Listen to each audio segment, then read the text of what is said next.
មុនចូលទៅដល់សាច់រឿងរបស់យើងសូមជួយចុច Like and Subscribe ឲ្យជាម្នាក់មួយផងរឿងព្រលឹងស្រីក្រមុំសង្សិទ្ធសុភាជាក្រមុំអាយុ21ឆ្នាំនាងធ្វើការនៅក្នុងហាងកែសម្ផស្សមួយកន្លែងរូបរាងរបស់នាងមិនតូចមិនធំសម្បុរសសក់វែងមុខពុងក្រពើស្អាតនិងស័ក្តិសមជាអ្នកមានជំនាញខាងកែសម្ផស្សមែន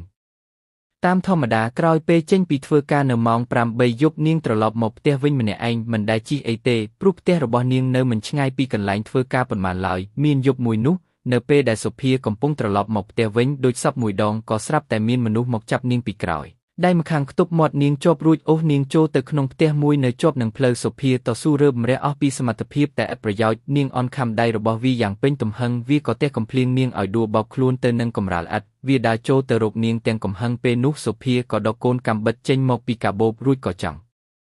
អុលគំរាមវាដោយឲ្យវាបើកទ្វារឲ្យនាងចេញទៅវិញដំបូងវាភិតភ័យបន្តិចដែរគិតថាបំណងរបស់វាប្រហែលជាមិនបានសម្រេចទេប៉ុន្តែចៃដន្យវាងាកចុះងាកឡើងក៏ឃើញដំបងមួយក្បែរជញ្ជាំងវាក៏រត់ទៅចាប់ដំបងនោះមកដោយក្តីរីករាយវាចូលទៅរកនាងម្ដងទៀតព្រមទាំងបញ្ជាឲ្យទម្លាក់កាំបិតចោលតែនាងមិនព្រមវាក៏វាសំពងទៅលើរូបរាងកាយរបស់នាងយ៉ាងដំណំក្បាលរបស់នាងបែកឈាមហូរស្រាក់វាសំពងនាងថែមហើយថែមទៀតឥតត្រាប្រណីឡើយវាវីតតែសុភាអង្វរទៅវាថា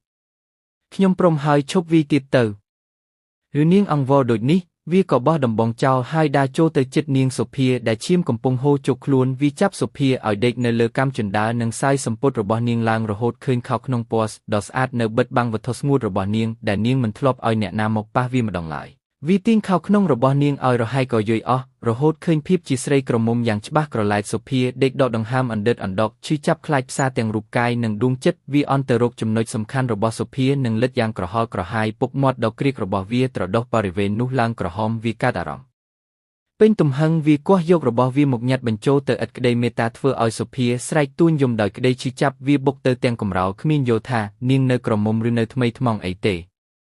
សុភាពិនិត្យមើលមុខវាយ៉ាងច្បាស់ដកជាប់ក្នុងកែវភ្នែកនាងគិតក្នុងចិត្តថានៅពេលដែលនាងបានរួចផុតពីក្រញាំដៃរបស់វានាងនឹងសងសឹកវាវិញឲ្យតតែបានប៉ុន្តែមិនបានដូចនាងគិតទុកនោះឡើយព្រោះក៏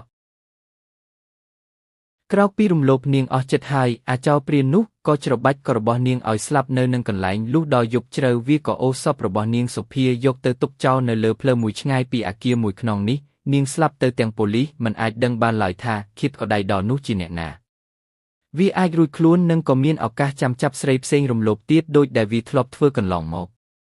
ក្រោកមកវាបានឃើញស្រីម្នាក់ទៀតកំពុងដើរកាត់ផ្លូវនេះភ្លាមនោះនាងក៏ត្រូវវាលុបចាប់ពីក្រោយនិងខ្ទប់មាត់ជាប់នាងក្រមុំព្យាយាមទៅស៊ូតែស៊ូមិនបានវាយកដំបងថ្ងៃមុននោះមកវានាងរហូតតតែសន្លប់វាញឹមឡើងយ៉ាងពេញចិត្តរួចដើរទៅរកនាងវាសាយសម្ពុតរបស់នាងរហូតឃើញខោខ្លីវាក៏ចាប់ទាញខោខ្លីនោះឲ្យរបូតដល់ចុងជើងរួចអន្លិតចំណុចសំខាន់របស់នាងនិងចាត់ការរំលោភនាងភ្លាមខណ្ឌពេលដែលវាកំពុងតែសម្រុកនោះផ្ទៃមុខរបស់នាងក្រមុំស្រាប់តែបដូរមកជាផ្ទៃមុខរបស់នាងសុភាទៅវិញប៉ុន្តែដោយសារវាកំពុងតែប្រញឹកសាប់មិនបានមើលមុខរបស់នាងក្រមុំទេដៃទាំងពីររបស់នាងក្រមុំក៏លូកមករកបំពង់របស់វាហើយច្របាច់យ៉ាងខ្លាំងពេលនោះទើបវាឃើញមុខរបស់នាងក្រមុំប្រែក្លាយទៅជានាងសុភាវាក៏ដល់ថ្នាក់ភ្នែកស្បេះដូងឈប់លោតតែម្ដងរាងកាយរបស់វាធ្លាក់ចុះពីលើរាងកាយរបស់នាងទាំងប្រកាច់ត្រដកខ្យល់នាងក្រមុំដឹងខ្លួនប្រញាប់ងើបឡើងរត់គេចទាំងត្រេតត្រោតចេញពីអគារនោះចៃដន្យនាងក៏បានជួបប៉ូលីសកំពុងដើរល្បាតកាត់តាមផ្លូវនេះល្មមនាងក្រមុំបានប្តឹងប៉ូលីសឲ្យចូលទៅចាប់ជនអាក្រក់ម្នាក់នោះពេលប៉ូលីសចូលទៅដល់ក៏ឃើញវាដេកស្លាប់នៅត្រង់កន្លែងកើតហេតុនោះទៅហើយប៉ូលីសសន្និដ្ឋានថាជនអាក្រក់នេះនៅពេលវាឃើញរបស់ល្អរបស់នាងក្រមុំវាក៏រំជួលចិត្តរហូតគាំងបេះដូងស្លាប់តែម្ដងទៅគ្មានអ្នកណាម្នាក់ដឹងឡើយថាវាងាប់ព្រោះតែការសងសឹករបស់នាងសុភាសោះ